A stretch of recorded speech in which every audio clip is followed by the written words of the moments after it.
Assalamualaikum warahmatullahi wabarakatuh. Waalaikumsalam.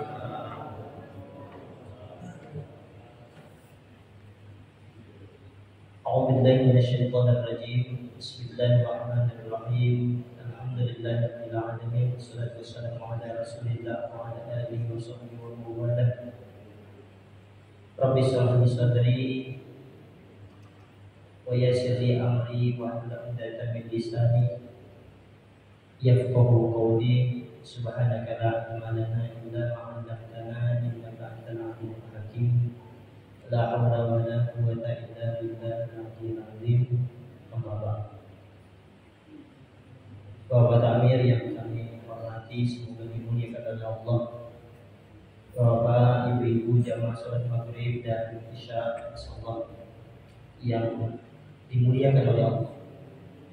Alhamdulillah, puji syukur kita panjatkan kehadirat Allah Azza wa Jalla. Pada saat ini Allah masih mentakdirkan kita untuk sama-sama hadir di rumah Allah ini, sama-sama kita melaksanakan kewajiban kita sholat maghrib, kemudian dilanjutkan dengan pengajian, setelah itu kita lanjutkan dengan sholat isya. Semuanya dilakukan secara berjamaah dengan harapan semoga kehadiran kita selama kita berada di rumah Allah ini Allah catat menjadi ladang amal ibadah kita kepada Allah Subhanahu wa taala. Amin ya rabbal alamin. Bapak Ibu yang kami muliakan, pada malam hari ini kita sudah sampai di kitab Mabahul Fikih ini. Kita coba membahas tentang toharo. Di semua kitab fikih itu pasal yang pertama kali dibahas adalah bab pertama adalah tentang toharo fikih. Ini menunjukkan bahwa betapa pentingnya toharo. Toharo itu kalau di dalam bahasa kita dalam kebersihan. To, berarti to-nya dibaca dengan huruf fathah, toharo. Kalau di dalam kitab Fathul Qorif itu dijelaskan lafaz toharo fathah huruf to-nya. Soalnya ada yang namanya toharo, ada yang namanya tuharo. Jadi kalau bahasa Arab itu kalau harokatnya salah, yang maknanya juga salah. Yang repotnya. Apalagi di urusan tentang rukun sholat di dalam Fatihah. Kalau tasdidnya kita hilangkan, maka maknanya juga berbeda. Huruf yang tidak ada tasdid dan huruf yang tidak pakai tasdid. Kalau huruf yang ditasdid itu maka hurufnya ditekan. Nah itu yang maka dia menyandang tasdid. Tasdid itu huruf UI kecil. Hurufnya satu tapi bunyinya dua. Maka untuk membedakan hurufnya enggak ada tasdid dan tidak, maka ketika menemukan huruf yang bertasdid maka hurufnya harus ditekan. Iya, bukan iya. Iya. Nah berarti ada tasdid. Kalau kita bacanya iya, menghilangkan tasdid. Kalau kita bacakan ditekan iya, maka iyanya pakai tasdid. Nah di dalam bab toharo, secara bahasa toharo itu saya katakan tadi adalah bersih. Apapun yang namanya bersih di dalam ilmu fikih disebut dengan toharo. Nah, Bapak Ibu sekalian, kita malam ini membahas tentang toharo. Di dalam kitab kita yang kita baca setiap malam Rabu ini adalah mendefinisikan toharo itu apa. Di sini dikatakan toharo adalah fi'lu ma la tasihhu as-salatu illa bih. Sesuatu yang dilakukan yang mana sesuatu ini adalah sesuatu yang bisa untuk melakukan sholat. Kalau di dalam kitab yang lain dijelaskan adalah fi'lu ma tustabahu bihi as-sholat. Artinya melakukan sesuatu aktivitas yang menjadi sebab diperbolehkannya melakukan sholat. Nah, kalau di kitab kita ini tadi dia bukan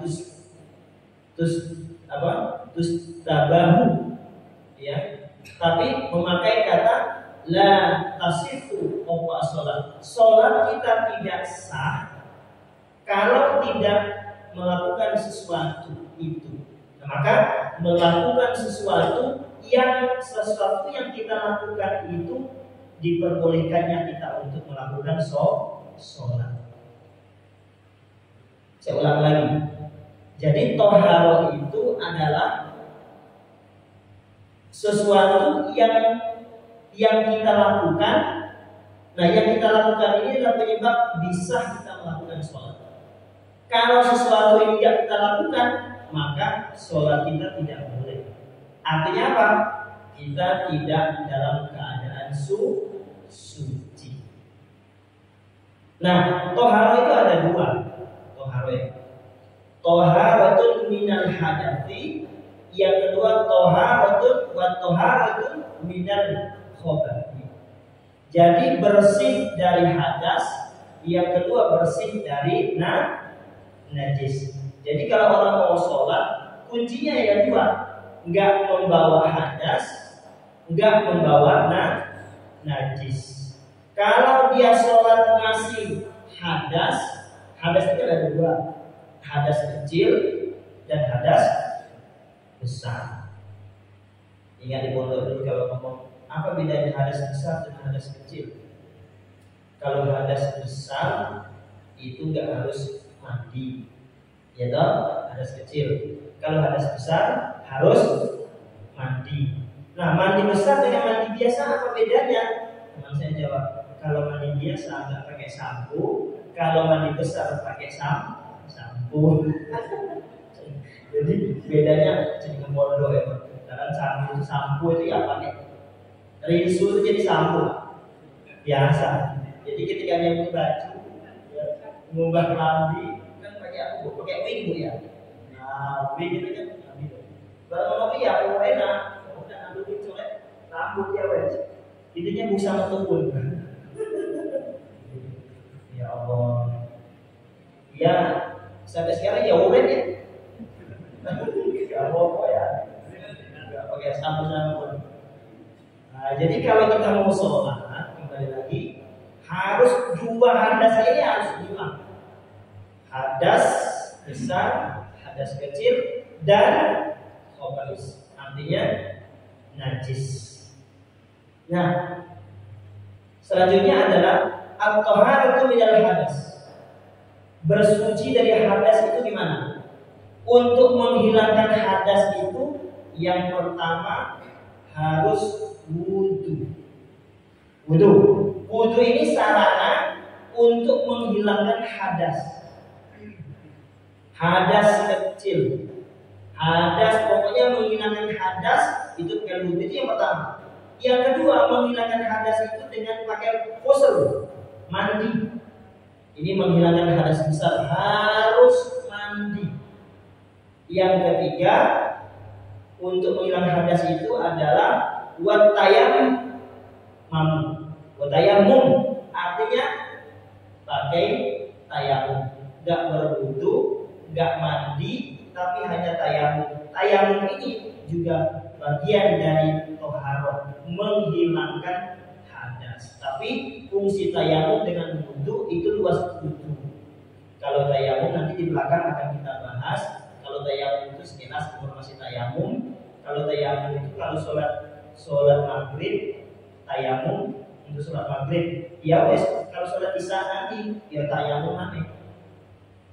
Gak bisa tayamum satu untuk dua sholat wajib, gak bisa. Tapi kalau sholat sunnah boleh satu tayamum berkali-kali sholat sunnah boleh. Tapi kalau sholat wajib harus satu tayamum, ya satu sholat maghrib, nanti isya, tayamum lagi, sholat isya. Ya, gitu. Nanti akan kita bahas di belakang tayamum. Jadi kesimpulannya untuk yang kedua ini menghilangkan hadas itu adalah pakai wudu, mandi dan tayamum. Nah, sekarang ada lagi toharoh yang kedua tadi toharoh hadas ya. Kemudian yang kedua adalah menghilangkan najis. At-toharatu minal khabath yaitu al-istinja'u. Artinya istinja sesuci wa izalatul najasah anil badani wal thawb wal makan. Artinya untuk bab yang kedua toharoh bersih dari najis ini ketika kita mau sholat yo tidak membawa tempat kita sholat yo tidak ono najisnya. Kemudian kita sholat pakaian kita juga tidak ada najisnya ya. Tempat kita juga tidak ada najisnya. Semuanya terlepas dari hadas kecil, hadas besar dan najis. Berarti ketika kita Allahu Akbar sholat yang 5 waktu yang kita lakukan sehari semalam itu kita sudah steril betul, gak gowo najis, gak gowo hadas. Nah inilah makanya sholat itu pas kalau dikategorikan bermunajat kepada Allah. Sholat itu pas kalau kita berbisik-bisik, bercengkrama dengan Allah. Kenapa? Ketika sholat itu badan kita bersih dari segala noda dan apapun yang melekat dengan kita, apakah hadas kecil, hadas besar dan najis yang menempel di badan kita, di sajadah kita, di sandangan kita, di pakaian kita, kopiah kita, steril dari hadas atau najis. Nah, Bapak Ibu sekalian, sekarang pertanyaan bagi kita. Makanya kadang-kala orang itu sholat terus, ya toh, gak tahu gak sholat terus, tapi perilakunya bodoh kayak wong gak sholat. Enak toh? Halo, wong enak? Hah? Bu, saat ini loh, akeh wong sholat. Ketok sholat kabeh awak dhewe. Tapi dikocek, dibuka, ternyata sholat kita tidak membawa efek positif pada diri kita. Padahal inna sholata tanha 'anil fahsya'i wal munkar. Sholat yang kita lakukan zuhur, asar sampai subuh, 5 waktu sehari semalam gak pernah tinggal. Ya toh, dikatakan di dalam Al-Quran, sholat kamu itu, sholat yang kita lakukan itu bisa menjadi tameng kita, bisa menghalangi kita, bisa mencegah kita untuk tidak melakukan hal-hal yang tidak Allah senangi. Tapi pertanyaannya, kenapa sholat rajin tapi masih ada jalan terus? Sholat yang salah ngapa wong ibu?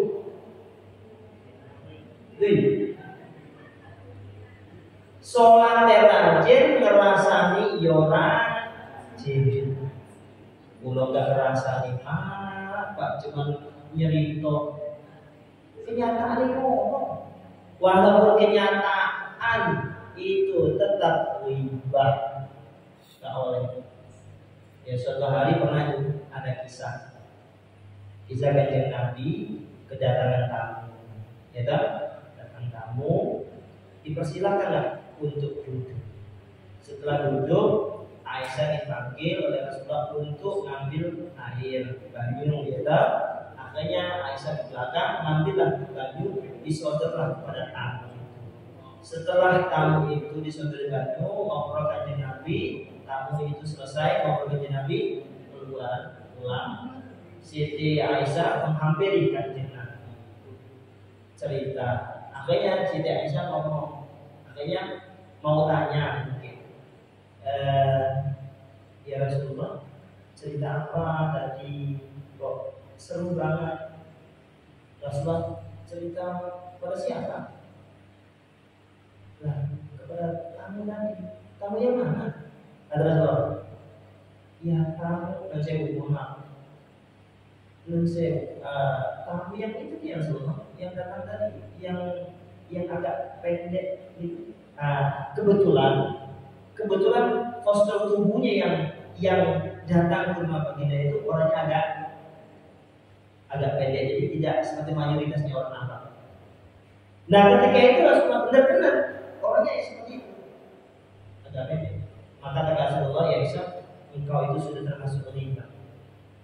Padahal nyata. Loh, kan kenyataannya ya Rasulullah kan seperti itu. Walaupun kenyataannya seperti itu, tatkala engkau ngomong ke yang bersangkutan pendek, jangan-jangan dia tersinggung. Apakah pendek itu kehendak dia? Apakah ya seperti itu? Intinya yang mau saya katakan, kita memberitahu orang atau menceritakan aibnya orang itu, walaupun kenyataannya seperti itu, sudah termasuk riba. Bu, nggak jadi sepakat? Alhamdulillah iya bener sama ya, tapi ya bener itu loh. Bukan cerita yang bersangkutan ya nggak itu. Soalnya apa? Bukan kehendak dia. Itu semuanya Allah. Nah, kembali kita ke permasalahan ini. Berarti orang yang sholat itu bersih. Nah, kadang-kadang orang itu sholat terus rajin sholatnya, tapi maksiat juga rajin. Ada apa sih? Pasti ada yang konsletnya. Oh, jangan-jangan dia sholat tapi gak dianggap sholat, bergobok. Sholatnya masih dalam keadaan hadas. Mungkin sholatnya membawa najis. Mungkin sholatnya tidak sesuai dengan syariat. Ketika toharonya tidak berjalan dengan apa yang diatur oleh fikih. Nah, jadi bab toharo ini berkaitan dengan piye sarana untuk sholat kita itu lebih sempurna. Seperti apa? Dasarnya sholat yang akan diterima itu berdasarkan dari toharo. Insya Allah bab toharo ini nggak selesai.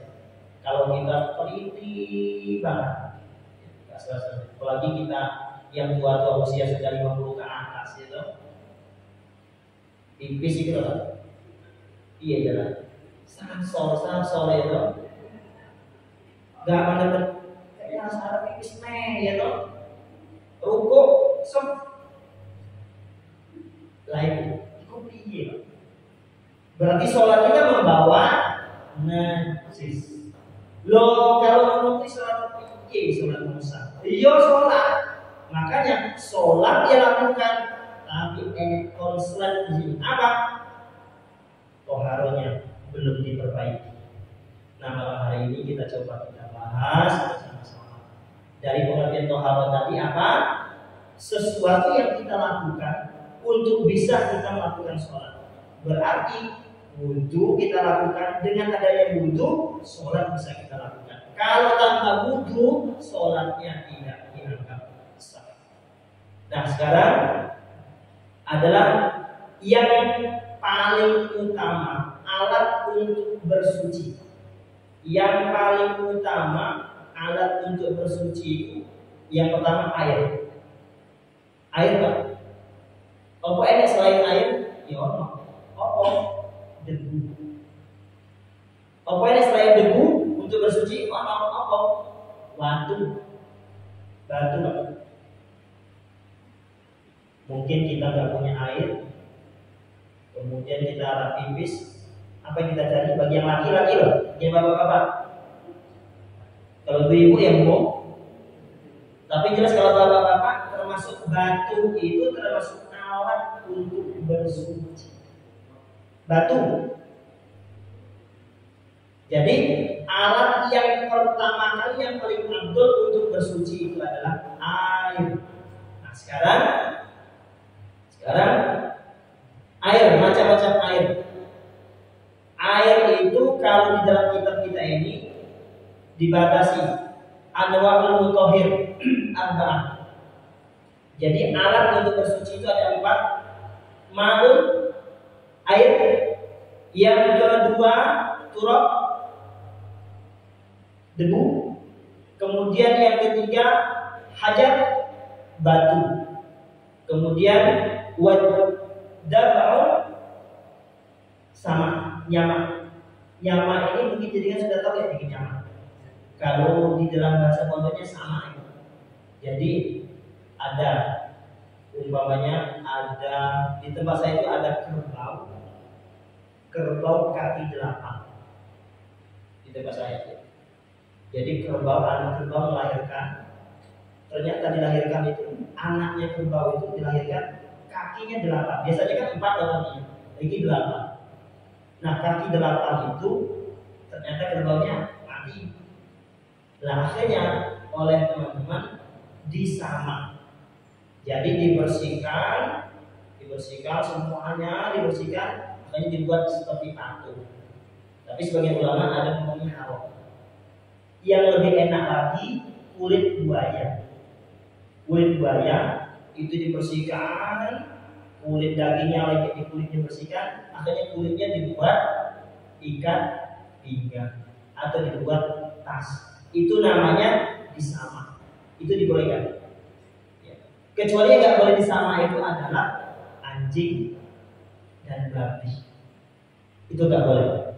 Kulit babi dibuat ikat pinggang, dibuat tas, walaupun sudah disama, sudah dibersihkan, sudah dikering, sudah diapa, tetap haram hukumnya. Dan anjing atau anak yang dilahirkan keduanya, anjing, warna anjing. Kemudian anaknya anjing ini adalah sapi umumnya. Sapi juga oleh apa ya ini atau lagi yang fikih menghukum ini ya atau babi kemudian melahirkan anaknya kucing. Lah walaupun kucing tapi lahirnya dari babi itu tetap tidak boleh disama. Yang boleh disama itu hewan yang halal dimakan. Kecuali anjing dan babi itu tidak boleh. Nah sekarang pembagian air. Yang paling atas untuk bersuci, yang paling afdol adalah air. Nah sekarang masalahnya air. Air itu dibagi menjadi 3. Air untuk kita berwudu itu dibagi 3. Air yang seharian kita, ini sudah 2 bagian air. Yang pertama namanya tohir mutahhir. Air yang suci dan menyucikan. Itu namanya tohir mutahhir. Itu bagian yang pertama. Apa Bu? Tohir mutahhir. Air yang suci lagi menyucikan. Artinya air itu bisa dikonsumsi, bisa diminum, bisa nyuci pakaian, bisa menghilangkan hadas, bisa untuk wudu. Itu namanya air suci dan menyucikan. Itu ya. Paham? Itu yang pertama. Air tohir mutahhir. Itu ya. Kemudian yang kedua, air yang disebut dengan tohir ghairu mutahhir. Air yang suci tapi nggak bisa menyucikan, bisa dikonsumsi, bisa diminum. Nah, kalau seperti air ini ya, mineral. Ini airnya apa? Tohir, mutahhir, bisa diminum. Ya.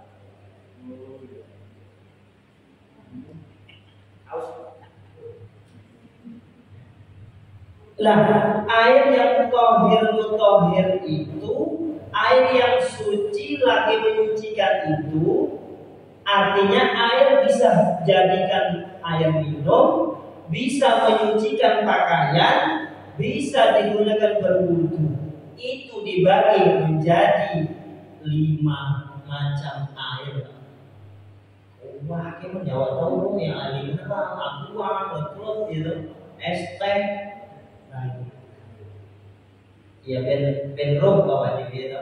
Tiba air itu macam-macam. Oke, kita bahas yang pertama. Yang pertama adalah air berubah dengan sebab lama berdiam. Lama diam kayak air yang di kolam gimana? Air di kolam itu sowi nggak ngalir, ya kemudian meneng banjir. Kemudian air itu akhirnya timbul warna nggak bening lagi, sudah warna daun warna apa? Hijau. Diambil warnanya kayak warna lumut. Lah itu termasuk air yang suci lagi menyucikan. Wudhu nggak apa-apa. Jenis air seperti itu loh. Di kolam airnya nggak ngalir pak. Itu airnya pokoknya lumut yang pakai air mana nggak ngalir, hujan yang mana nggak hujan yang maka nggak kering, gitu. Akhirnya baju sudah berubah, ya itu tetap tohir mutohir. Wudhu nih kalau nggak apa-apa, tapi kalau orang gitu. Tapi yang jelas air itu hukumnya di dalam ilmu fikih diperbolehkan untuk berwudhu. Tahu? Kemudian yang kedua adalah al-ma'ul mutaghayyir, air yang berubah. Disebabkan ada sesuatu yang menetap di tempat air itu atau tempat mengalirnya air seperti debu, kapur dan garam. Artinya air yang mengalir. Tapi mengalirnya air itu melalui sesuatu itu tempat aliran air mau seperti garam, gitu, kapur. Boleh kan? Boleh. Air itu termasuk tohir mutohir. Boleh. Yang ketiga adalah air yang berubah dengan sebab adanya sesuatu yang sukar menjaga dari benda tersebut, seperti pepohonan daun jatuhan dari angin-angin itu. Seperti yang di kolam Allah. Jadi kayak di mana? Danau di Sumatera terkenal Danau Toba. Ini danau ini berdiri ya danau ya. Itu danau-danauan lah. Lah, di situ kan banyak pohon, banyak rumput sekitarnya. Akhirnya sulit untuk menghindari jatuhnya angin dan pohon atau daun-daun dari pohon itu. Akhirnya airnya berubah, akhirnya pekat. Itu masih tergolong tohir mutohir. Macam-macam air.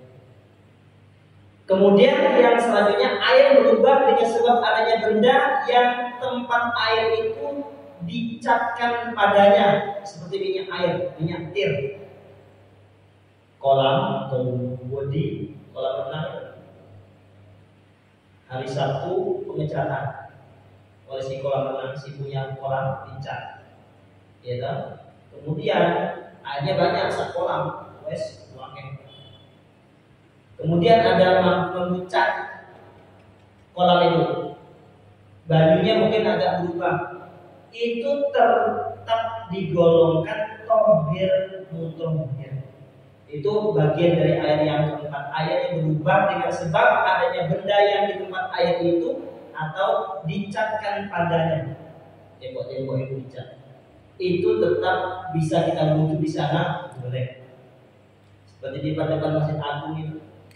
Ini air mancur gitu. Air mancur ini lumut kemudian ini iwae kalau ya toh. Airnya kadang-kadang dibersihkan anak-anak itu ya satu bulan 2 kali, jadi 2 minggu sekali. Nah, ketika jamaah belum butuh di sana, ya nggak apa-apa. Sebenarnya sudah banyak airnya lebih dari 2 bulan, perubahan itu diperbolehkan. Kemudian yang paling akhir adalah air berubah dengan sebab adanya sesuatu yang berdekatan padanya, seperti adanya bangkai di tepi air. Lalu air tersebut berubah karena bau bangkai yang dibawa angin, ataupun karena adanya sesuatu tidak dapat dipisahkan dari air tersebut, seperti minyak atau gaji atau lemak. Jadi kalau seperti kolam tadi disandingi ada bangkai iwak, bangkai kambing, banyak sudah mati. Tapi airnya banyak, satu kolam. Akhirnya dengan ada tiupan angin kadang mampu bangkai itu. Padahal di tepi sungai tadi, di tepi kolam tadi. Nah, untuk ilmu fikih menghubungkan air yang seperti itu masih tergolong tohir mutohir. Air itu bisa kita gunakan untuk bersuci. Nah, jadi macam-macam. Jadi tohir mutohir itu kalau seperti ini sudah jelas, ya, sudah jelas. Nah, ini sudah jelas. Air suci dan menyucikan. Kemudian yang kedua, bagian air yang kedua adalah tohir ghair mutohir. Air itu suci, tapi tidak dapat untuk menyucikan lain. Airnya suci, artinya air itu boleh diminum, boleh dikonsumsi, boleh dibuat teh, boleh dibuat kopi. Air itu boleh dikonsumsi, diminum boleh, tapi untuk wudhu nggak boleh. Apa itu contohnya? Air yang sudah tercampur dengan barang yang suci, tapi sudah berubah. Salah satu sifatnya sudah berubah. Apa? Warnanya sudah berubah, atau rasanya sudah berubah. Ini air ini saya masak. Ini air teh. Teh ini tohir ghair mutohir. Airnya suci, boleh diminum, tapi wudhu nggak boleh. Jadi kan uang suci pak. Jadi aku ngambil wudhu pakai air susu.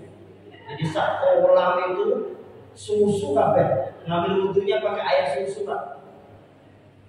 Yo foto pak enak wudhu. Nah aku suci dua pakai. Jadi aku nggak boleh pakai air tawar untuk wudhu, pakai air susu.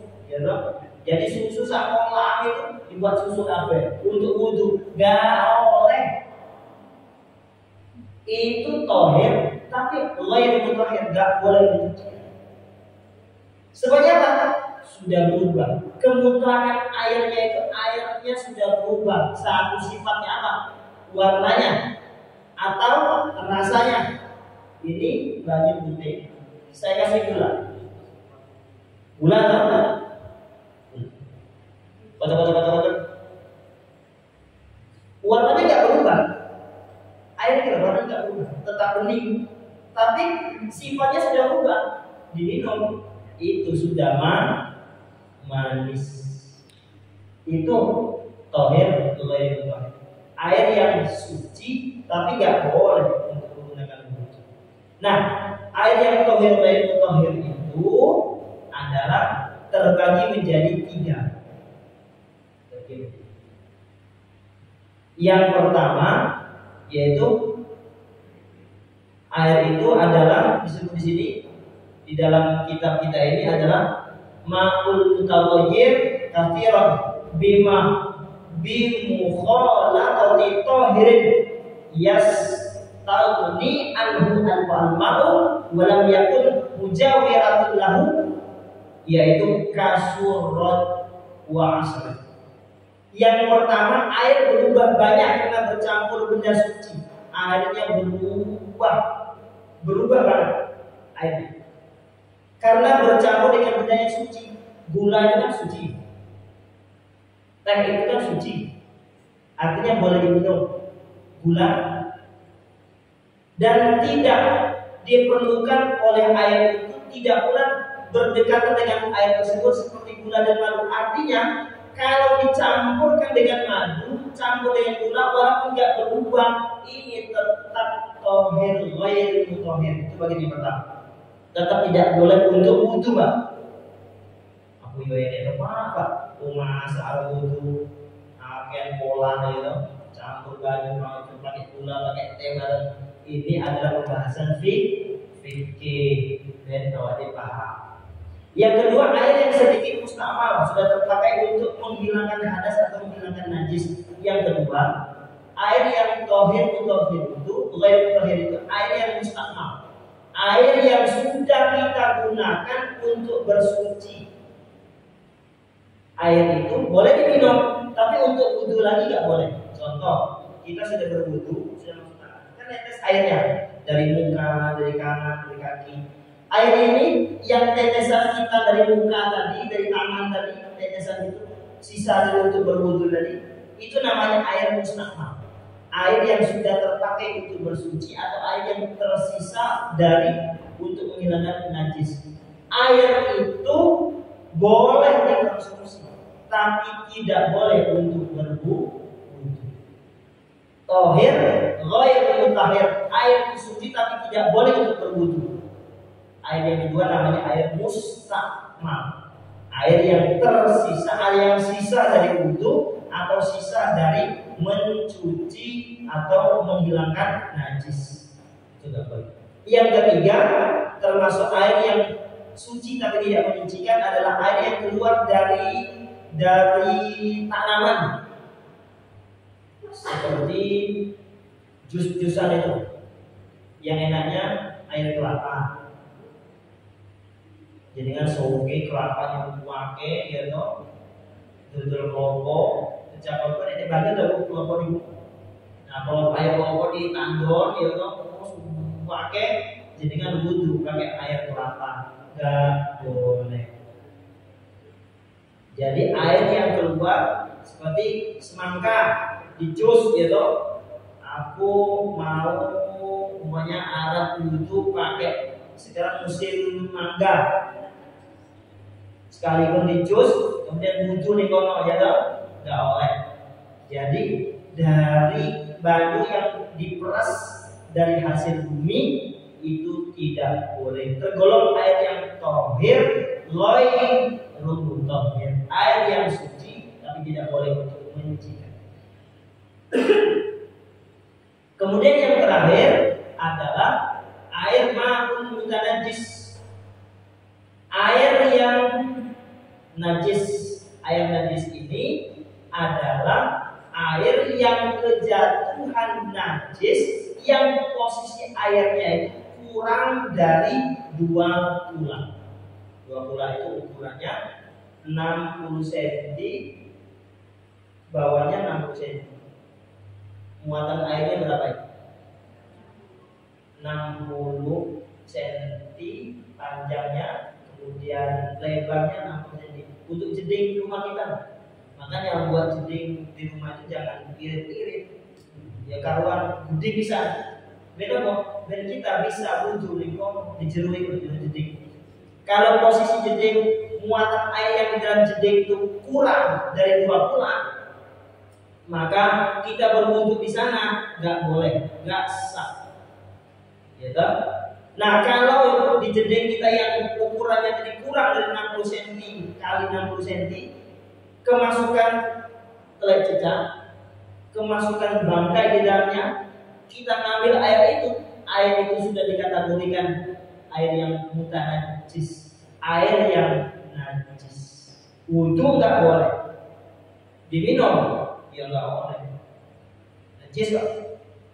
Nah, jadi pembagian air yang ketiga, air yang mutanajjis, air yang suci dan menyucikan, air yang suci tapi tidak menyucikan, air yang mutanajjis, air yang tidak boleh dikonsumsi, air yang tidak boleh digunakan untuk berwudhu.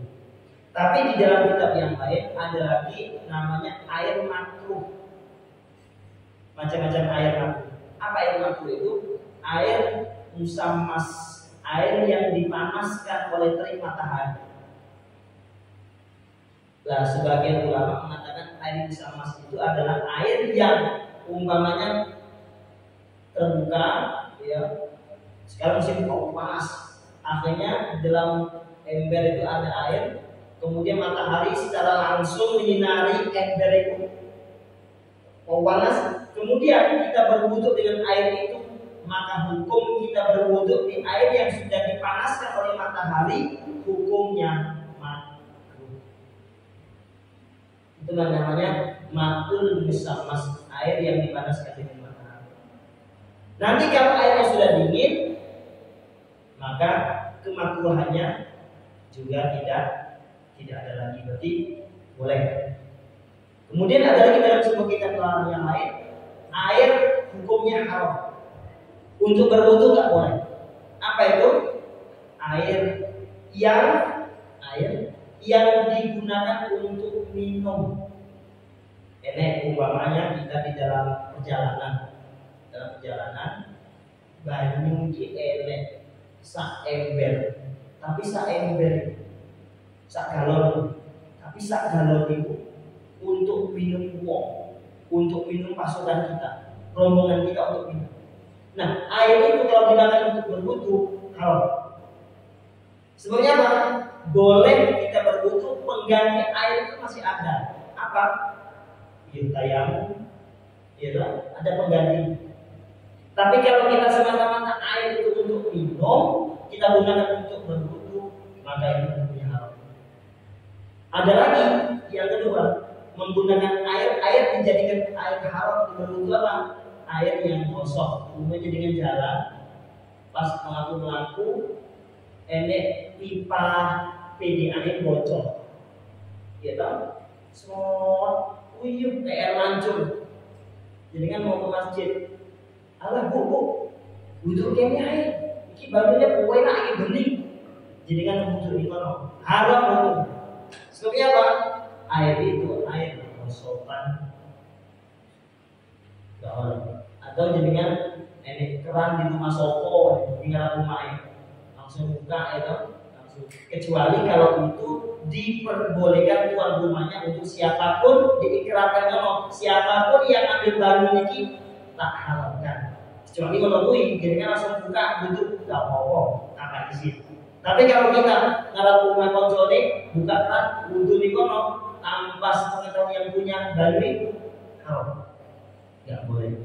Itulah macam-macam air digunakan untuk berwudu. Jadi macam-macam posisi air ya. Mungkin sampai di sini bab banyu, bab air ada yang perlu ditanyakan. Monggo kita buka pertanyaan. J, monggo.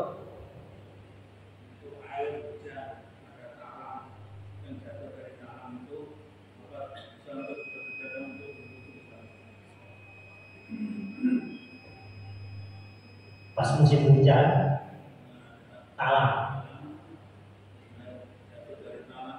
Iya. Jadi air mutlak itu dikatakan air mutlak itu air betul-betul air yang tohir mutohir itu termasuk air sungai, air hujan, air mata air sumur, gitu, air salju. Ini tergolong air yang suci dan menyucikan. Jadi tatkala ada hujan turun, kita berwudu di situ. Apapun usaha kita, pokoknya air itu betul-betul hujan, kita berwudu di situ sah. Jadi air mutlak, air yang tohir itu termasuk air sungai, air laut. Kita berwudu di laut, di pinggir mau nyebrang ke sungai Suramadu, kayak sungai ya, di kono laut, wudu di kono gak apa-apa. Air sungai, air laut, air mata air hujan itu semuanya suci dan menyucikan, diperbolehkan. Yang nggak boleh itu pas hujan, yang nggak boleh ya pas hujan, jadi kan hujan takut ember, kemudian dibawa ke rumah. Sampai di rumah berwudunya di dalam ember itu yang nggak boleh. Harus pakai ciwuk Ya kan? Hati-hati ketika ngambil air yang kurang dari 2 saember itu airnya bisa kita gunakan wudhu dengan catatan pakai gayung, pakai apa caranya? Pakai cibuk, kemudian masuk buka. Ini harus jauh dari sini, nggak boleh dekat. Kalau dekat sini, air yang dari netes muka ini nanti takut masuk lagi ke dalam ember ini. Maka air yang di ember ini kalau memasukkan sisa bahan produknya yang sudah dari muka, dari tangan masuk ke ember ini, kita butuh lagi dari ember ini, tidak sanggup. Makanya benar orang kampung pakai ceret tercer. Yang aman pakai keran loh, enak wis pakai keran. Iya. Kalau di kampung-kampung itu kan pakai pakai iya. Aman soalnya Pak, ketika air itu enggak mungkin mustakmal, enggak mungkin airnya kembali ke sini. Nah, kalau air hujan, pancuran, kita butuh di kono. Pakai dong, sambil mandi atau ya, butuh di kono sah. Yang enggak sah tadi, ambil ember, rumah sampai sini butuh di kono. Itu ya Mas. Kalau air melalui proses pemanas, gimana? Airnya sudah melalui proses pemanas. Oke. Air sekarang ini alatnya dong. Sebelah kanan adem, ya dingin, sebelah kanan panas. Lah, kalau air kita gunakan wudhu itu panas itu tatkala kita menyentuh kulit kita air itu bahaya bagi kita, maka hukumnya sudah haram. Boleh, tapi nunggu dingin. Tapi kalau dokter ngomong Pak jenengan nggak boleh kena air dingin, harus air panas, boleh air panas, selagi tidak membahayakan.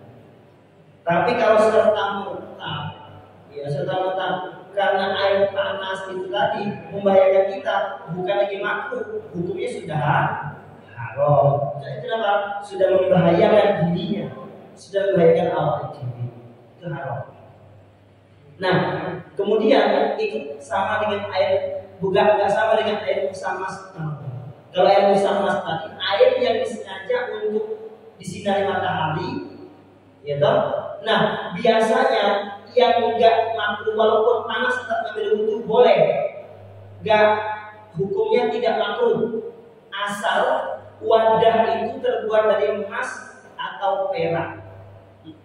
Saya ulang lagi ya. Kemakruhan air yang disinari matahari tadi tidak makruh asal wadahnya umumnya ember. Air di dalam ember, tapi ember itu terbuat dari emas atau perak. Panas, ya toh? Loh, kita ngambil wudhu di situ nggak makruh. Yang makruh itu sebagai ulama mengatakan selain emas dan perak, umumnya ember atau logam biasa, ya toh? Panas. Kenapa demikian? Karena bahayanya orang yang air panas kemudian ngambil wudhu dimasukkan ke mukanya, ini merusak wajahnya, merusak kulitnya. Ini sebagai fikih mengatakan demikian. Penelitiannya wallah. Maka ketika air itu panas, selain wadah emas dan perak hukumnya makruh. Tapi kalau selain ini tadi, selain emas dan perak itu hukumnya makruh. Kalau emas dan perak itu tidak makruh. Hilang nanti kemakruhannya kalau air itu sudah dingin. Gitu ya. Kalau air panas biasanya hotel kadang-kadang ya kaget tiba air panas dan banyak pinggir ngambil wudhu air panas kaget. Namun ada lagi yang tanya terakhir? Iya. Sekarang itu di kota-kota ada undang-undang limbah rumah tangga. Kenapa limbah rumah tangga? Limbah rumah tangga. Nah itu sekarang sudah ada pengolahan oleh water treatment. Iya. Katanya yang begitu bisa diminum. Itu menurut hukum PKI. Oh iya. Sumbernya dari barang najis. Iya. Begini. Ada sebagian, ada ulamanya kalau memang asal mausulnya itu najis, itu tidak bisa dihukumi suci. Asal mausulnya air itu air limbah. Air limbah itu kan limbah itu kan sudah jelas najis. Ya, limbah najis. Kalau dari mulai limbah disaring akhirnya jadi bening, kita tahu air ini asalnya dari limbah, haram. Tapi yang nggak kena hukum itu kita nggak tahu, nggak bohong.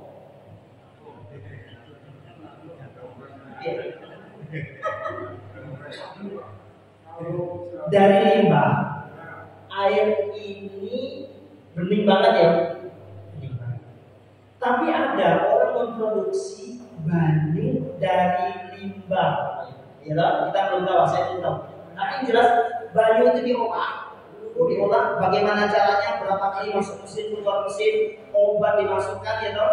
Ternyata ujuk-ujuk dengan berapa kali proses banyunya seperti ini. Bening kan? Bening. Kalau kita tahu ini dari limbah, haram hukumnya kita mengkonsumsinya. Wudu nggak boleh, haram. Tapi kalau kita nggak tahu, kan antara air limbah tadi dengan air aqua dengan air mineral dijadiannya bodoh, sama kan? Lah kalau kita nggak tahu minum wudu nggak tahu. Tapi kalau di sini enek banyu dari limbah, terus ini kita ngombe, pabriknya ini banyu dari limbah, nggak usah diombe. Kalau kita minum, haram gitu. Wudu nggak boleh. Sebabnya apa? Asal mausulnya dari air, asalnya dari air limbah. Kecuali dari air sungai. Air sungai itu bukan air sungai tetap tohir mutohir. Kalau kita ngomong air limbah jelas haram. PDAM ya Pak, PDAM. Nah, PDAM itu piye? Ya, obat. Loh, itu kan air sungai sedotnya. Sungai kan termasuk air tohir mutohir, bukan air limbah.